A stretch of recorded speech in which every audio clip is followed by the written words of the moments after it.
US President Barack Obama is continuing his campaign to win support for possible military action in Syria. He's going to make a televised address from the White House a little bit later tonight on the eve of 9/11, with the war against terrorism back on people's minds. On Monday, Mr. Obama said that he saw a possible breakthrough in Russia's proposal for Syria to hand over its chemical weapons.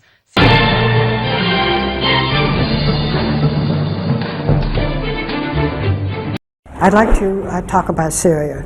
Do you plan to recognize the opposition and give them some legitimacy? We've made a decision that the Syrian opposition coalition is now inclusive enough, is reflective and representative enough of the Syrian population that we consider them the legitimate representative of the Syrian people in opposition to the Assad regime, and so we will provide them recognition, and obviously with that recognition comes responsibilities on the part of that coalition. That's a big step. It is a big step. There is a small element of those who oppose the Assad regime that are in fact affiliated with Al-Qaeda in Iraq, and we have designated them, al-Nusra, as a terrorist organization, and we are going to make clear to distinguish between those elements of the opposition. With the president recognizing the Syrian opposition as the legitimate authority in that country, many are asking what this may mean in terms of U.S. involvement.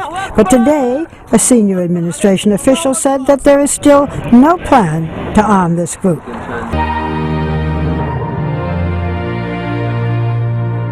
He's crediting the Russians with the idea that Syria turn over their chemical stockpiles to the international community to be destroyed. But it wasn't the Russians' idea. It came from a seemingly off-the-cuff remark from his own Secretary of State, John Kerry, and he dismissed it as a possibility. He could turn over every single bit of his chemical weapons to the international community in the next week.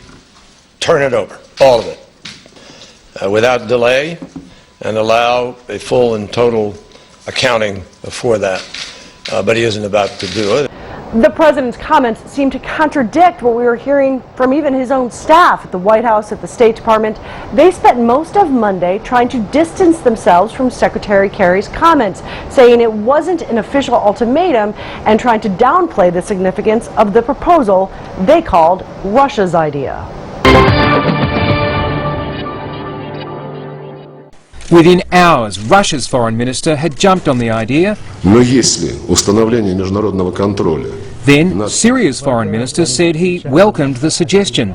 It's likely many Americans will too, even those who weren't marching. 80% of Americans believe that the Syrian regime was behind a chemical attack on Syrian civilians, but less than 40% believe the United States should conduct a military strike.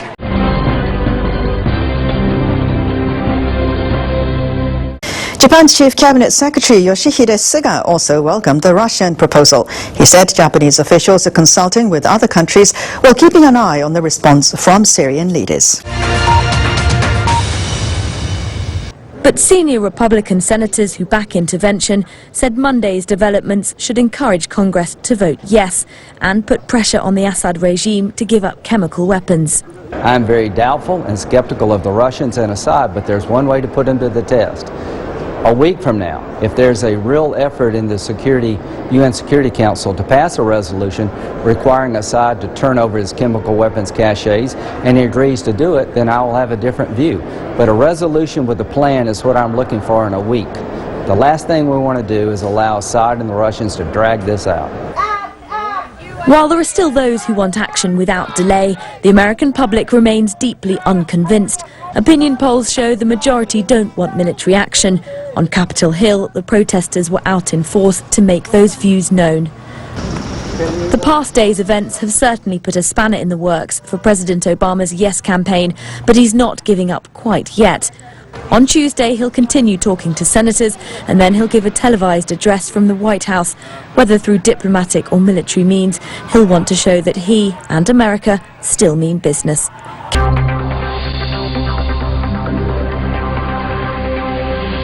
At the last minute, the Senate put preparations to vote on Syria on hold. Senators who support the use of force insist the Russian plan changes nothing. Does this muddy the water though? Does it make your job harder, the president's harder? Look, I'm not interested in whether the water is muddied or not. I'm looking for a result, okay? I mean, it matters to me not if things are complex or if the water is muddied. It matters to me that we end up getting a result here, and if this somehow generates a result, fine. But the White House says the Russian proposals will now be explored, leaving momentum towards any action against Syria stalled.